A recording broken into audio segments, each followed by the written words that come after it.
creio que você já ouviu várias vezes esse texto, e com certeza você já ouviu várias vezes testemunhos dentro dos evangelhos de pessoas que tiveram encontros com Jesus. E a gente vai ver de vários casos nos evangelhos de pessoas que tiveram esses encontros com Jesus e algo mudou na vida delas. Após esses encontros elas foram curadas, após esses encontros elas foram libertas, após esses encontros elas foram redimidas, restauradas, após esses encontros elas foram transformadas. E é uma realidade que não só aconteceu nos tempos em que Jesus andava na terra, mas é uma realidade que acontece até os nossos dias, porque mesmo nós não podendo ver Jesus de forma física, nós sabemos que Jesus habita em nós, e o fato disso acontecer nos leva a enxergar, a crer e depois enxergar uma série de transformações, de mudanças. Com certeza existem várias pessoas aqui que talvez viviam uma vida totalmente destruída, uma casa, uma família destruída, e aí teve um encontro com Jesus, e isso transformou a sua vida, consequentemente transformou a sua família, a sua casa. Se ainda não aconteceu, já está acontecendo, ou está para acontecer. Ou com certeza você veio das drogas, veio do alcoolismo, você tinha vícios, e aí de alguma maneira você encontrou Jesus, e tudo isso, você foi liberto de tudo isso, porque você teve um encontro com a pessoa de Jesus Cristo, amém? E toda vez que nós temos um encontro com Jesus, seja de forma natural ou sobrenaturalmente, nós começamos a viver uma mudança no ambiente em que nós estamos, vivemos uma mudança de mente, vivemos uma metamorfose, uma transformação por completo. E o texto que a gente leu aqui, na verdade, conta a história exatamente de um homem, de mais um homem, dentre tantos outros na Bíblia, que teve um encontro com Jesus. E essa mesma história você vai encontrar nos 3 evangelhos sinóticos. Mateus, Marcos e Lucas contam essa história, só que cada um de um ponto de vista diferente. Alguns, até mesmo acontece uma discussão entre alguns, porque Marcos e Lucas localizam um lugar diferente de Mateus. Mateus diz que o barco onde Jesus e os discípulos estavam chegou a Gadara, na região dos Gadarenos. E Marcos e Lucas dizem que foi em na região dos Gerazenos. Isso causou alguns conflitos, mas o fato da palavra original no grego está aparecendo nos 3 textos, a palavra região, isso mostra que já não era algo muito aproximado, não era cidade, mas sim uma região. Então, a gente vê que Jesus, nos 3 textos, tanto de Marcos, quanto de Mateus, quanto de Lucas, o contexto é o mesmo. Jesus estava atravessando o mar da Galiléia junto com os discípulos num barco. Eles enfrentam uma tempestade. Você pode até ler depois na sua casa, nos textos anteriores do capítulo 5, você vai ver que começa uma tempestade, as ondas começam a jogar muita água para dentro do barco, os discípulos ficaram com medo do barco afundar, e aí Jesus dá uma voz de comando, e faz cessar a tempestade, faz cessar o mar. A Bíblia fala que naquele mesmo momento, imediatamente houve bonança por completo, o mar se acalmou, o vento parou, e os discípulos ficaram em choque. E aí eles começaram a perguntar uns para os outros: quem é esse que até o vento acalma? Quem é esse que só dá uma voz de comando, só fala e o vento para e as ondas param? Quem é esse? Os discípulos ficaram perplexos com essa situação. E aí então eles chegam àquela região, e eles saem do barco, e a Bíblia fala que naquele momento eles recebem uma recepção de um homem que estava possesso com um espírito imundo, segundo Marcos, no verso de número 2. E aí o texto fala que quando Jesus desembarcou, um homem com um espírito imundo veio dos sepulcros ao seu encontro. Olha só que recepção boa. Jesus chega numa cidade, aliás, numa praia, algo como uma praia. Jesus desce do barco, depois de uma tempestade, depois de ver a fé dos discípulos sendo provadas, eles dão de cara com um homem que estava endemoniado e que naquele momento recebe Jesus ali. E aquele homem estava numa situação feia. Se a gente acompanhar aqui dos versos 2 ao 5, a gente vai ver que aquele homem era atormentado por demônios. Isso quer dizer que ele precisava ser liberto, ele estava oprimido. A Bíblia não fala por quanto tempo, mas de alguma maneira aquilo já era um fato conhecido de toda a cidade. Nós vamos ver nos próximos textos lá na frente, que toda a cidade conhecia aquele homem, sabia que ele era um homem possesso, depois de ver ele restaurado. A Bíblia também fala nesse texto que ele vivia nos sepulcros. Provavelmente esse homem não era um judeu. Essa era uma outra região, afastada da Judéia, da Galileia. E esse homem provavelmente não era judeu, porque ele vivia também no meio dos sepulcros. E, de acordo com a cultura judaica, eles não poderiam encostar em mortos, porque eram considerados impuros. E aquele homem vivia no meio do cemitério, vivia no meio dos sepulcros, junto com os mortos.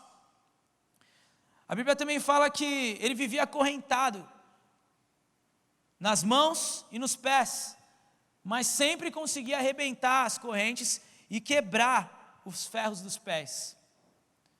Ninguém era suficientemente forte para dominá-lo, isso é o que o texto diz. Ninguém conseguia dominar aquele homem. Você começa a imaginar, eu lendo esse texto, começa a imaginar, esse cara era tipo um Sansão, então. O cara consegue quebrar a corrente. Quem você conhece que consegue quebrar uma corrente? O cara conseguia estourar as correntes, quebrar a corrente que colocavam sobre ele. Não tinha ninguém suficientemente forte para segurar, para dominar aquele camarada. Você imagina aí o pastor Ney, o pastor Pedro, o Feco. Nenhum deles ia conseguir segurar esse cara. Podia citar uns caras mais fortes, mas vou dar uma moral para eles. E a gente vê que a situação daquele cara era crítica. A Bíblia também fala que ele vivia se cortando com pedras. Vivia se cortando com pedras. Ele se automutilava. Olha só aquilo que o demônio estava fazendo na vida daquele camarada. Olha só o que aquele espírito imundo estava fazendo na vida daquele camarada. Isolado da sociedade, isolado da sua família, isolado do seu convívio. O cara nem conseguia mais se comunicar, não conseguia socializar de forma alguma. Provavelmente ele passava fome, passava sede, provavelmente ele tinha que caçar qualquer animal, qualquer coisa que passasse por ali. E provavelmente eram animais sujos, porque como ele vivia no meio dos sepulcros, eram animais rastejantes, animais que viviam entre os mortos. Provavelmente aquele cara tinha o seu corpo todo detonado, porque ele era oprimido constantemente, se cortava por várias vezes. E com certeza nos nossos dias, esse homem seria diagnosticado com problemas psiquiátricos muito graves. Com certeza nos nossos dias, se alguém encontrasse um homem desses por aí na rua, no supermercado ou na casa de alguém, reagindo dessa maneira, com certeza ele seria levado para uma clínica psiquiátrica, com certeza ele seria internado, com certeza dariam medicamentos muito fortes para ele, com certeza dariam sedativos para ele, com certeza ele ia fazer um tratamento intenso para de alguma maneira eles descobrirem o que faria aquele homem voltar ao seu estado normal, ao seu estado natural. Mas a gente sabe que, mesmo sabendo que a psiquiatria, a psicologia, a psicanálise, a medicina e tantas outras ciências nos auxiliam muito hoje em dia, mas no fundo, nós sabemos que existem casos que são espirituais. É interessante que Paulo fala em Efésios capítulo 6, no verso 12, ele fala que a nossa luta não é contra os seres humanos, não é contra a carne, nem contra o sangue. A nossa luta é contra os poderes e autoridades, é contra os dominadores deste mundo de trevas, é contra as forças espirituais nas regiões celestiais. Então, nós enxergamos que aquilo era uma batalha espiritual, que aquele homem vivia constantemente e ele não sabia como lidar com aquilo. Ele estava totalmente refém daquela situação, totalmente dominado por aquilo. E no verso 6 diz que no momento em que Jesus chega, ele vai até Jesus, e quando Jesus desce do barco, ele se ajoelha diante de Jesus, ele se prostra diante de Jesus, e ele grita em alta voz: o que queres comigo, Jesus, Filho do Deus Altíssimo? Rogo-te por Deus, que não me atormentes. Aquele homem mesmo fora de si, mesmo possuído, ele vai ao encontro de Jesus e reconhece a autoridade de Jesus, e ele roga a Deus para que não o atormente. Essa palavra rogar no original significa implorar. Aquele homem implorou diante de Jesus, reconhecendo a autoridade de Jesus e se prostrando diante de Jesus, implorou para que Jesus não o atormentasse, porque Jesus havia dito: saia desse homem, espírito imundo. Jesus somente chegou naquele lugar, Jesus somente pronunciou algumas palavras, e aquele homem se dobrou diante de Jesus e reconheceu a autoridade de Jesus, chamando ele de Filho de Deus.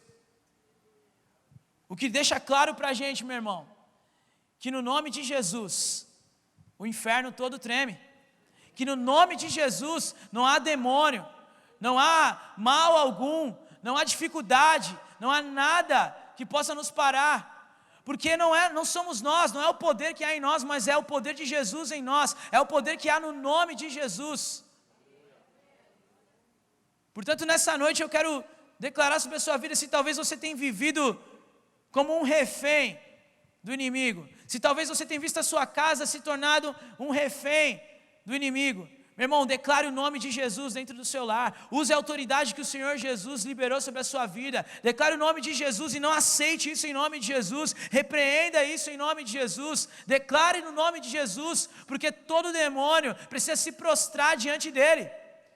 Paulo declara em Filipenses capítulo 2 que foi dado a ele um nome que está acima de todo nome, para que o nome de Jesus se dobre todo o joelho no céu, na terra e debaixo da terra. No nome de Jesus, meu irmão. E aí, nós vemos que todo mal reconhece a autoridade de Jesus. Onde a presença de Jesus está, o mal precisa se render. Tiago capítulo 2, verso 19, ele diz: você crê que existe um só Deus? Muito bem. Até mesmo os demônios creem e tremem.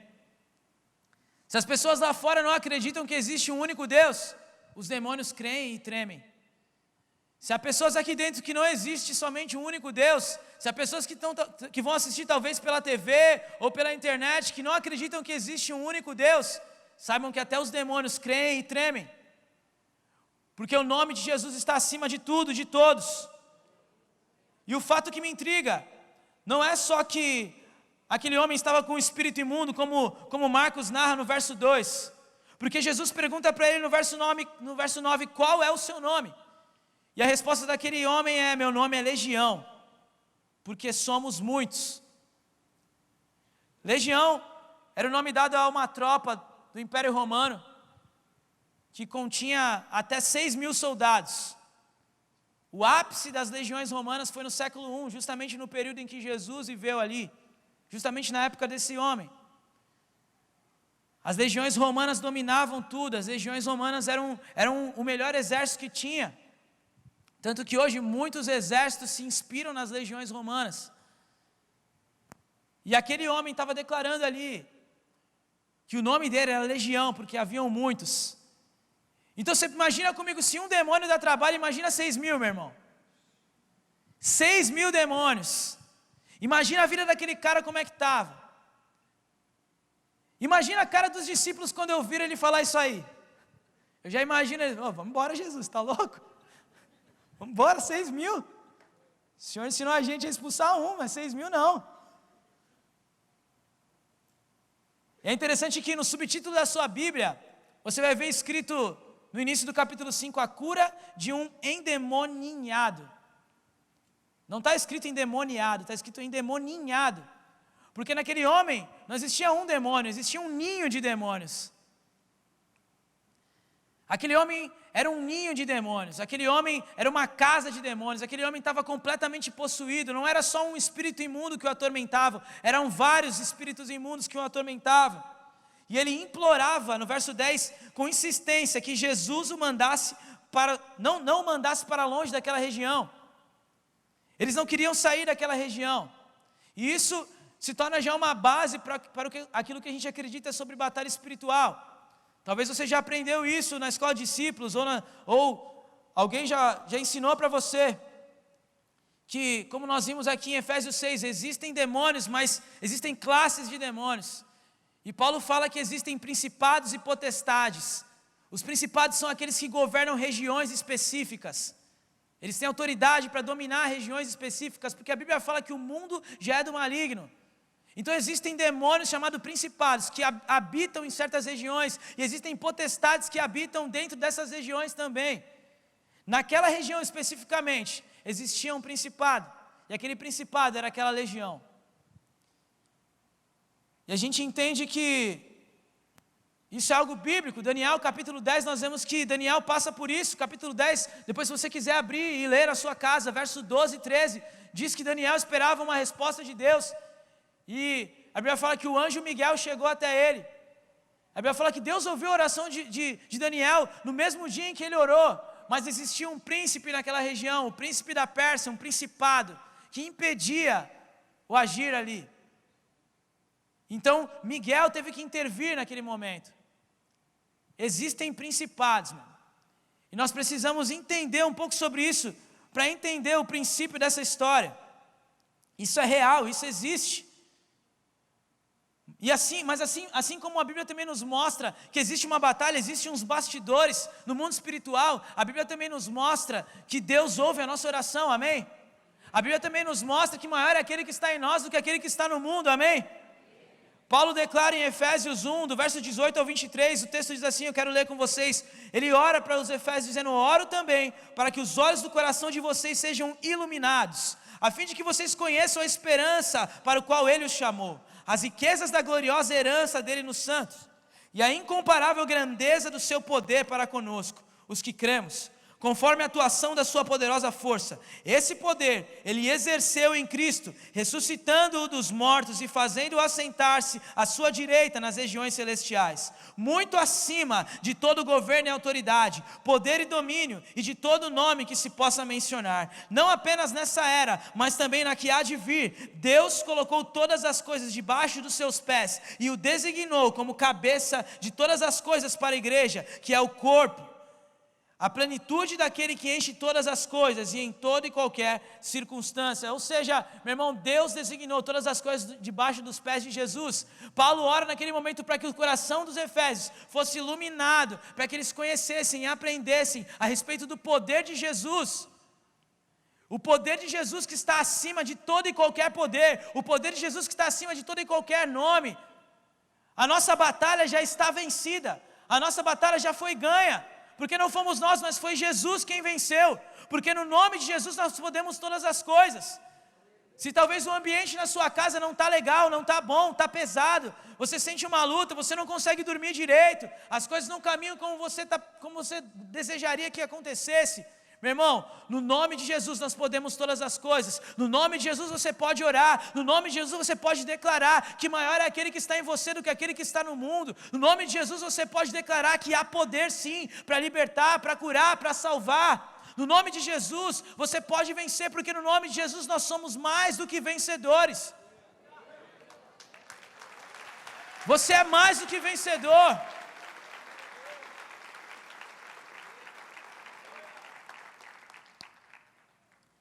Nós precisamos entender que nós não podemos nos conformar com a situação que nos cerca, não podemos nos conformar com aquilo que nos oprime. Nós não nascemos para nos tornarmos refém de Satanás, nós não nascemos para nos tornarmos refém do pecado, nós não nascemos para nos tornar refém da opressão maligna. Você não precisa ter medo de demônio, você não precisa ter medo do mal, você não precisa ter medo de enfrentar o pecado, você precisa temer o nome de Jesus, porque há poder nesse nome. No texto que segue, do verso 11 ao 13, nós vemos que havia uma manada de aproximadamente 2.000 porcos naquele lugar, e os demônios insistiam para Jesus, para que os mandasse para aqueles porcos, para que eles não tivessem que sair daquela região, porque como eu disse, eles faziam parte de um principado ali, que dominava aquela região.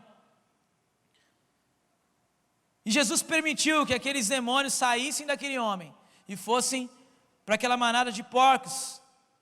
E a Bíblia fala que aquela manada correu para um precipício e se atirou de lá, e todos morreram afogados, todos os porcos. Imediatamente os homens que cuidavam daqueles porcos saíram correndo e foram até a cidade para avisar aquilo que havia acontecido, para contar para as pessoas. E logo em seguida aquela multidão de pessoas da cidade vem para realmente comprovar aquilo que havia acontecido. E talvez você já se fez essa pergunta por várias vezes, assim como eu me fiz. Por que será que Jesus permitiu que aqueles demônios fossem para os porcos? Por que será que Jesus não simplesmente falou, não, quero que vocês vão para longe daqui? Por que Jesus permitiu que aqueles 2.000 porcos morressem? Talvez os mais humanistas vão falar, nossa, mas podia ser comida para alimentar tanta gente ali. Por que Jesus permitiu que aquilo acontecesse? Os defensores dos animais talvez diriam, nossa, mas isso é um crime, fazer uma coisa dessa. Por que Jesus fez isso? Deus não ama os animais? Não foi Deus quem criou os animais? Por que Jesus permitiu que isso acontecesse? E eu penso que, de acordo com esses textos, tudo indica que aquela manada não pertencia somente a uma pessoa, mas talvez a vários donos ali. E provavelmente, por causa do interesse daquela cidade, por aqueles porcos, nós entendemos que aqueles porcos, eles auxiliavam, ou eles eram a fonte da economia, daquilo que movimentava a economia de toda aquela cidade, de toda aquela região. E a Bíblia fala que aquelas pessoas daquela cidade, elas chegaram até ali, elas viram o endemoniado, elas viram aquele homem, só que elas viram ele de uma maneira diferente.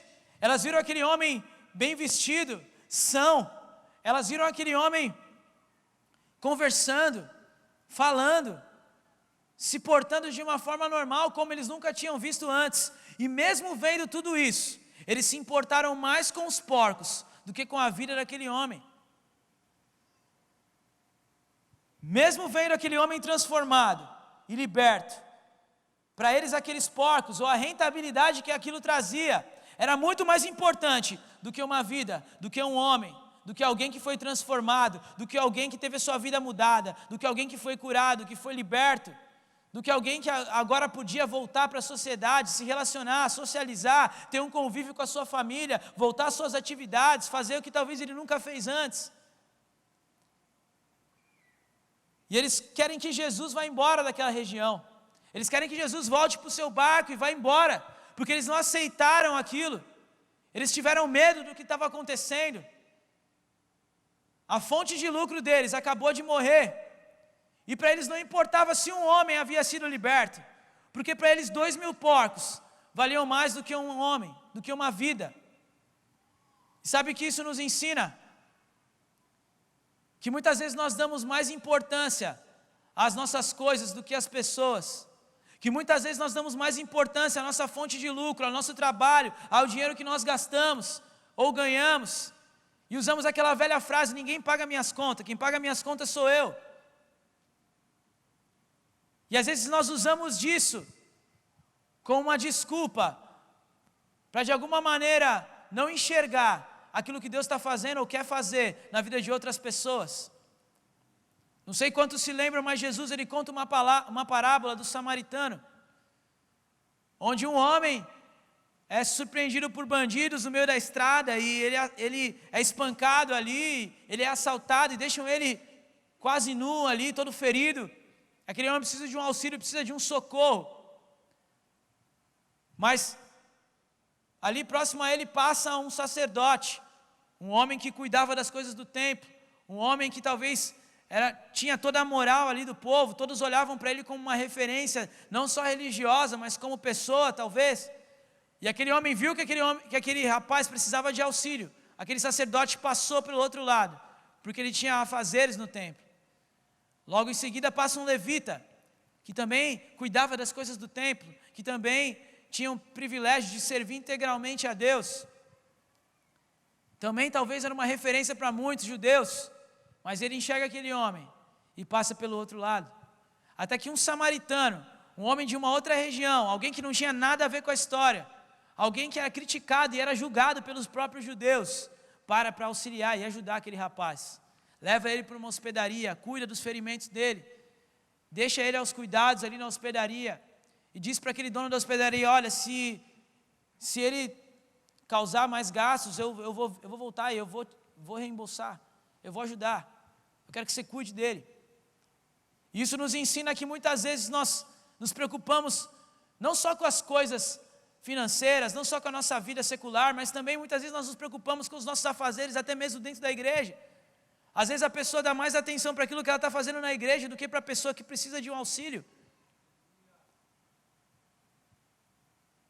Talvez pessoas entram por essa igreja aqui esperando um socorro, um auxílio, um abraço, uma palavra que o conforte, algo que o anime, que o motive, de alguma maneira que o impulsione a conhecer Jesus, a conhecer o amor de Deus. E talvez essa pessoa entre aqui e ela sai da mesma maneira, porque ninguém se ligou nela, porque ninguém olhou para ela, porque ninguém enxergou ela. Mas se tem algo que Jesus nos ensina, que Jesus deixava uma multidão para atender uma só pessoa.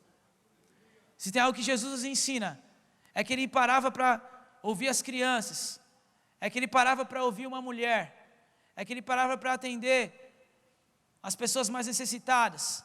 Ele também parava para atender as pessoas mais ricas, da alta sociedade.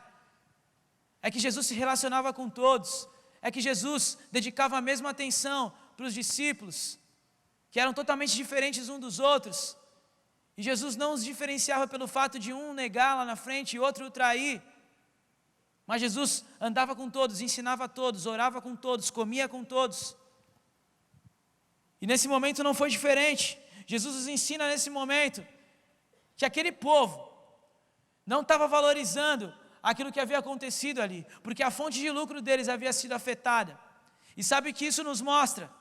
Que aquela potestade que havia naquele lugar, que aquele principado que havia naquela região, dominava a economia daquele lugar. E eu não sei se você entendeu aquilo que aconteceu ali, mas existia um espírito de ganância, um espírito de egoísmo, uma cegueira espiritual. E Jesus permitiu que aquela legião entrasse nos porcos, porque Ele discerniu isso, Ele enxergou isso, Ele entendia isso. Eu entendo que nós precisamos discernir o ambiente que nós vivemos, a atmosfera espiritual da nossa cidade. Não sei quantos já pararam para pensar sobre isso, mas você já viu a quantidade de moradores de rua que existem no centro da cidade? Você já parou para ver que em todas as ruas do centro tem sempre 1, 2, 3, 4, 5 moradores de rua?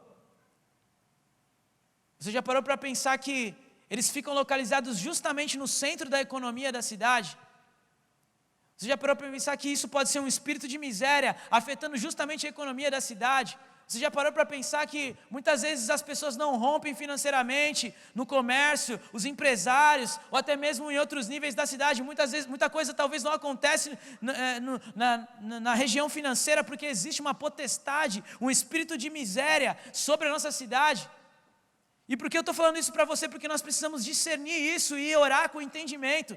Orar para que esse espírito de miséria, orar para que esse principado, orar para que esses demônios possam sair, porque não é culpa desses moradores. Não é a pessoa que tem que sair, mas sim esse espírito que tem atormentado eles. Você já parou para pensar que em quase todas as avenidas principais da cidade, à noite, você encontra vários homens e mulheres se prostituindo? Antigamente nós só encontrávamos aqui na Presidente Wilson, mas hoje se você anda por aí, você vai ver em várias avenidas principais. Você já parou para pensar que isso pode ser um espírito de prostituição, de imoralidade sexual sobre a nossa cidade? Você já parou para pensar quantos casos de depressão e suicídio nós ouvimos aqui na nossa região? Já parou para pensar que isso pode ser um espírito afetando essa geração? Crianças, adolescentes, jovens, adultos, pessoas de idade. Nós precisamos discernir para que possamos orar com entendimento. Tudo isso que eu estou falando tem um fundamento bíblico, nós acabamos de ler aqui. Aconteceu isso naquela região, aconteceu ali com aqueles homens, com aquele povo. E Jesus nesse momento está nos ensinando a olhar para a nossa cidade como igreja. Não sei quantos já pensaram nisso, mas no livro de Apocalipse, todas as cartas destinadas à igreja não contêm o nome das igrejas, mas sim o nome das cidades em que elas estão. Você já parou para pensar nisso? Porque a igreja representa a cidade. A igreja Peniel representa a cidade de São Vicente. Nós não somos só uma igreja isolada, nós somos a cidade de São Vicente. Então toda vez que você ora pela igreja, você precisa orar pela cidade, porque tudo aquilo que Deus tem para liberar sobre a igreja, Ele quer liberar sobre a nossa cidade. Existe uma ligação no mundo espiritual. Jesus fala que tudo aquilo que ligarmos na terra é ligado no céu, e tudo aquilo que desligarmos na terra é desligado no céu. A igreja tem a chave, a igreja tem o acesso, a igreja tem a autoridade, a igreja tem o poder, porque Jesus está no meio da igreja. Porque Jesus está entre nós. A igreja não são essas 4 paredes, a igreja somos nós, somos o corpo, somos eu e você. A igreja também não sou eu, também não é você de forma individual, a igreja somos nós. Não existe esse papo de, eu não preciso ir para a igreja porque eu sou igreja. Não, você não é igreja, nós somos igreja. Desde o Gênesis, Deus trabalha no coletivo. Deus chamou a igreja, e tudo aquilo que Jesus tem para fazer nos nossos dias é por meio da igreja. Portanto, nessa noite Deus quer nos levar a uma compreensão, uma reflexão de que existe algo no mundo espiritual que precisa ser quebrado, que precisa ser destronado. Eu não sei quantos têm oportunidade de estar aqui às segundas-feiras nos cultos de oração, mas você consegue enxergar a dificuldade que muitos irmãos têm de orar, a dificuldade que muitos irmãos têm de clamar, a dificuldade que muitos irmãos têm de permanecer durante 30 minutos orando. Você acha que isso é algo natural? Eu não acho. Apesar de eu defender que o Evangelho é algo muito racional, eu também sei que o Evangelho é um equilíbrio entre fé e razão. E sabe, a fé gera coisas sobrenaturais. Por isso eu creio no poder da oração, por isso eu creio no poder do clamor, por isso eu creio que a nossa oração, a nossa adoração são armas que nós temos para guerrear também no mundo espiritual. Portanto, eu quero levar você a enxergar um panorama diferente daquilo que nós estamos enxergando. Eu quero que você não olhe só para aquilo que está à sua frente, eu quero que você olhe ao redor de você. Assim como Jesus fez os discípulos olharem ali naquela região. Olharem que não era o fato de um homem estar possesso por uma legião de demônios, era o fato de uma cidade ser dominada por uma legião de demônios, era o fato de uma cidade ser tão cega espiritualmente, a ponto de não enxergar a transformação de um homem, mas se preocupar com animais mortos. Existe uma necessidade de nós abrirmos os nossos olhos espirituais, existe uma necessidade de entendermos qual que é o propósito de Jesus em nos libertar e nos salvar. Eu tenho pensado muito que Deus não nos salvou simplesmente para que a gente vá para o céu. Deus nos salvou para que a gente viva com um propósito. Deus nos salvou também para que através do propósito que Ele nos deu, nós possamos cumpri-lo aqui na terra também. Deus nos vocacionou, Deus nos chamou para algo, meu irmão. Você não pode ficar a vida toda esperando pelo céu. Você tem que reagir. Você tem que ativar algo dentro de você e viver aquilo que Deus te chamou para viver. Aqui nesse texto a gente enxerga que aquele homem, no final de tudo, ele insiste para que Jesus permita que ele vá com ele. Poxa, eu fui liberto, eu quero ir com o Senhor, Jesus, me leva junto com vocês, com os discípulos, eu quero andar com o Senhor, eu devo a minha vida ao Senhor. E aí Jesus vira para aquele homem e fala, não, você não vai embora. Vai para sua casa, vai para sua família e anuncia para eles aquilo que o Senhor fez por você e a misericórdia dele por você. Sabe o que aquele homem fez? Aquele homem saiu e fez exatamente aquilo que Jesus disse para ele fazer, mas ele foi mais além do que isso. A Bíblia fala que ele foi para Decápolis. O nome Decápolis significa 10 cidades. Deca vem de 10, Dexa, e polis de cidade, é uma palavra grega.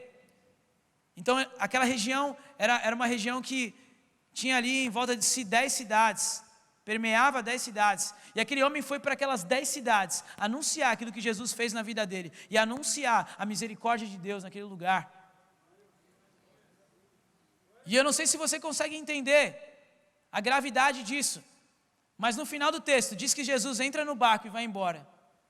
Você parou para pensar que Jesus desceu daquele barco, encontrou aquele homem, expulsou o demônio daquele homem e foi embora? Jesus não fez mais nada ali. Jesus não parou para comer, Jesus não foi visitar outras cidades, Jesus não foi andar, não foi se hospedar na casa de ninguém, não foi ensinar, não foi pregar para ninguém. Jesus só foi ali, expulsou o demônio daquele homem, libertou ele e foi embora. Sabe por quê? Porque Jesus expressa a graça de Deus, não só por uma multidão, mas por uma pessoa. Assim como por mim, assim como por você. Essa expressão maior da graça de Deus é quando Ele olha para nós e diz, você é importante porque o meu amor habita sobre você. Você pode aplaudir mais forte em nome de Jesus?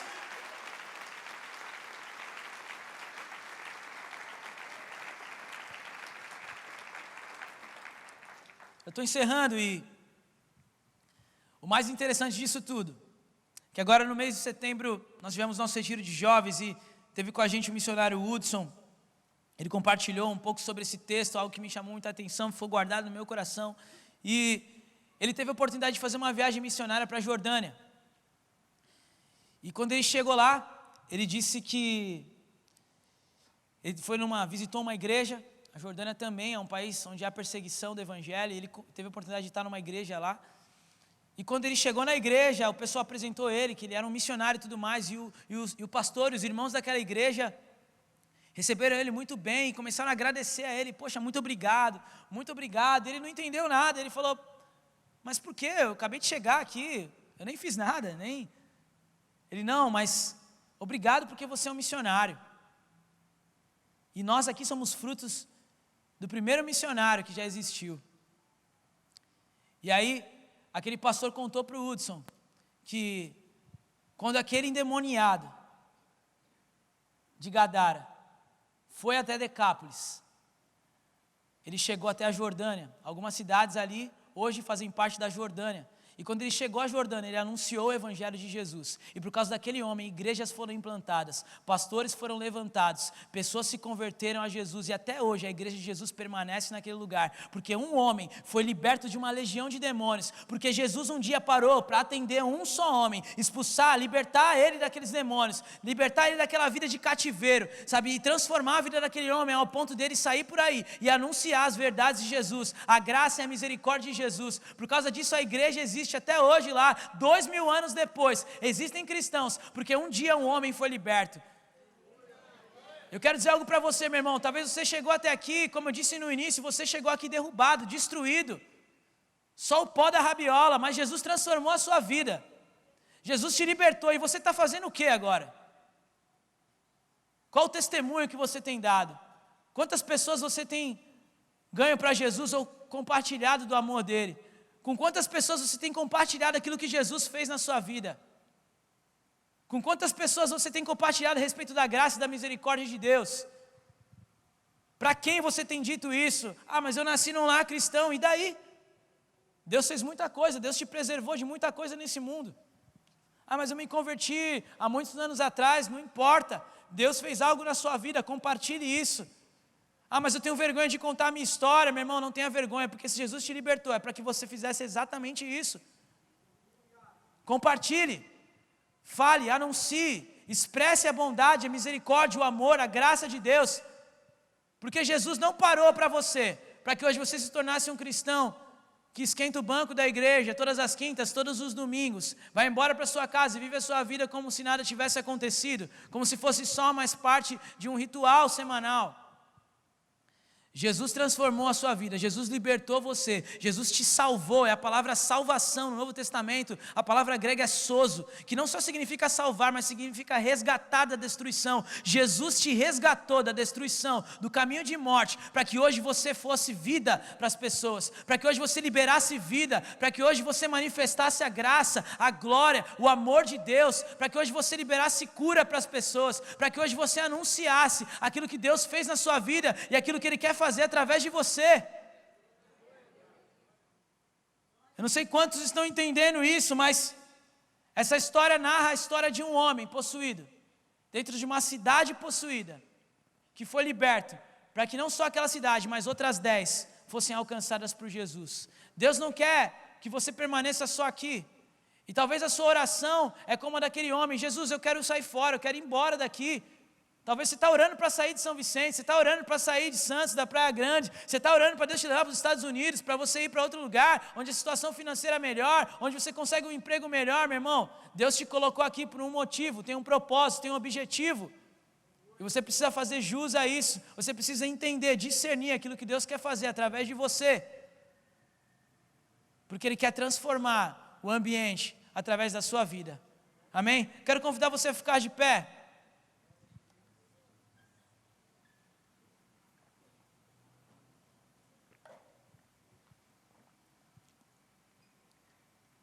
Feche os seus olhos.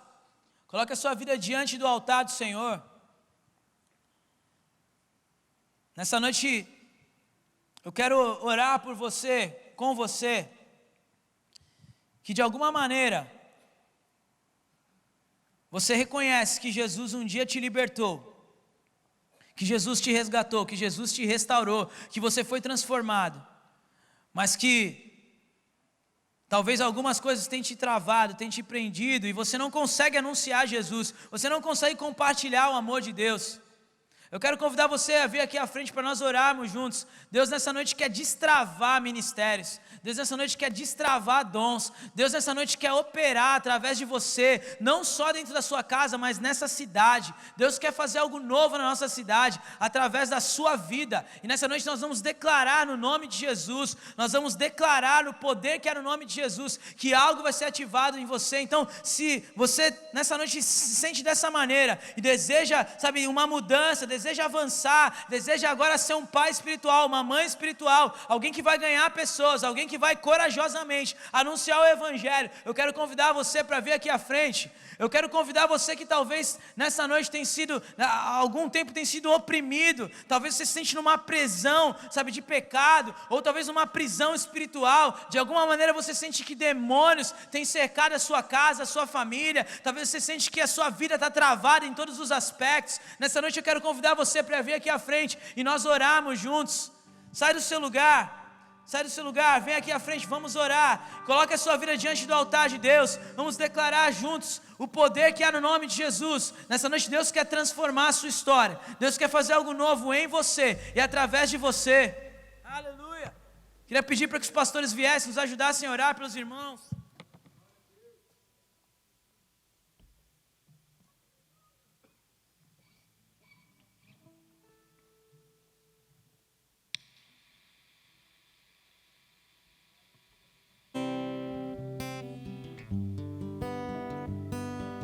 Coloque a sua vida diante do altar do Senhor. Você que está no seu lugar, estenda as suas mãos para cá. Vamos orar pelos nossos irmãos. Vamos abençoar a vida deles. Vamos orar para que o Senhor quebre as cadeias desse lugar, para que o Senhor quebre as amarras. Se há pessoas que estão oprimidas nessa noite, nós declaramos a libertação em nome de Jesus.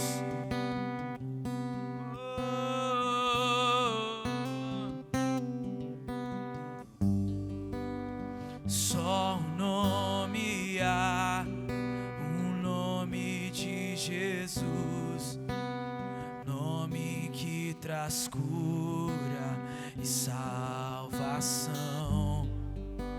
Só um nome há, um nome de Jesus, todas as nações vão declarar. O Pai o exaltou, seu nome colocou acima de todo poder. No nome de Jesus, cadeias vão cair, pois toda autoridade tens. Em seu nome, o inferno teme.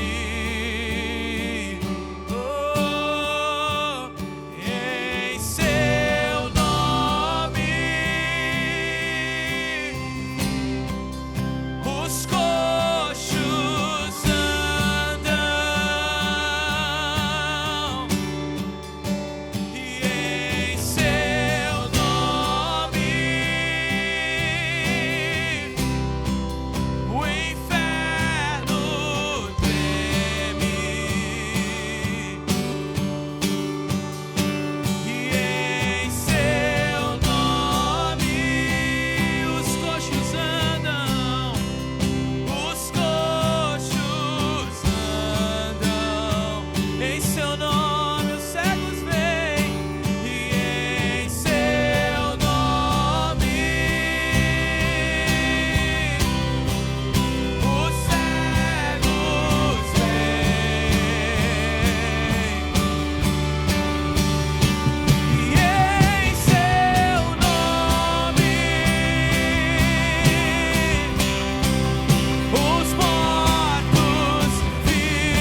Levante a sua voz, levante as suas mãos, declare: há poder em seu nome, Jesus.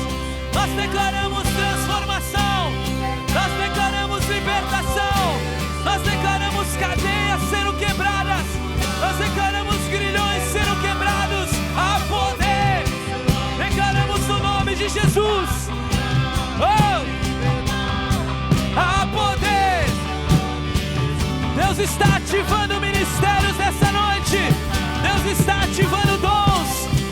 Deus está liberando coragem, intrepidez, ousadia. Oh! Vamos! Ei! E em seu nome, o inferno, não há poder que resista ao nome de Jesus. E em seu nome, os coxos andam. Em seu nome os cegos vêm. E em seu nome, os cegos vêm. E em seu nome, os mortos vivem.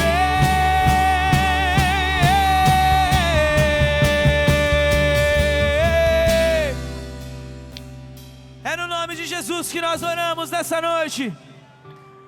O nome que está acima de todo nome, Jesus. Senhor, nessa noite libera coragem, ousadia, intrepidez, para anunciarmos o Teu Evangelho, para anunciarmos aquilo que o Senhor fez em nossa vida, para compartilhar sobre o amor de Deus, sobre a graça, sobre a misericórdia de Deus. Nessa noite nós também liberamos libertação, cura. Que cada um dos meus irmãos nessa noite saia daqui como um instrumento de cura, como um instrumento de vida.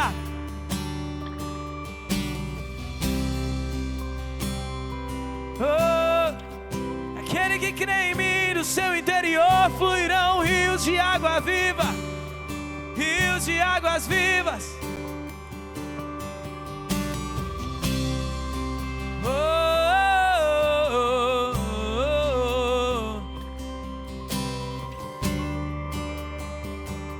Se nessa noite você se encontra enfermo, coloque uma de suas mãos no seu coração. Essa noite nós vamos declarar no nome de Jesus a cura.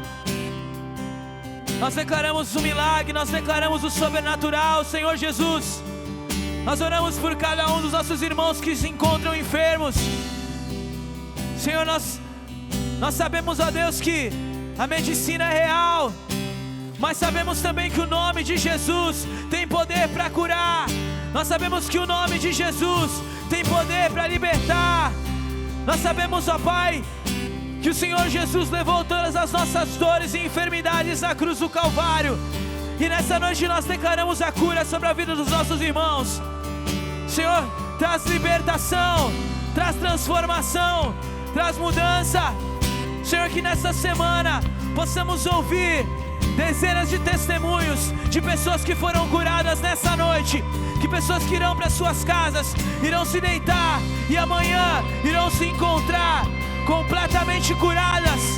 Oh Jesus, nós declaramos o nome de Jesus, nós declaramos o nome de Jesus, o nome que tem poder, o nome que traz cura, o nome que traz salvação. Oh! Levantamos o Teu nome, Jesus. Levantamos o Teu nome.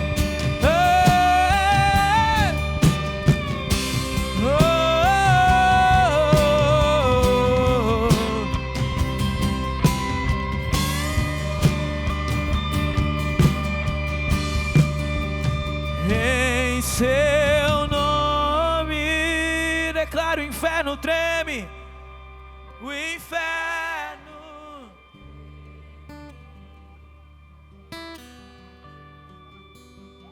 Em Seu nome, coxos andam.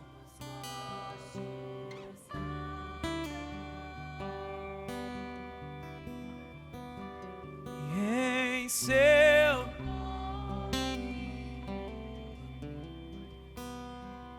os cegos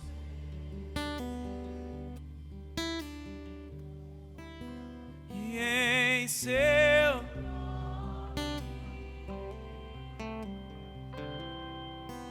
os mortos.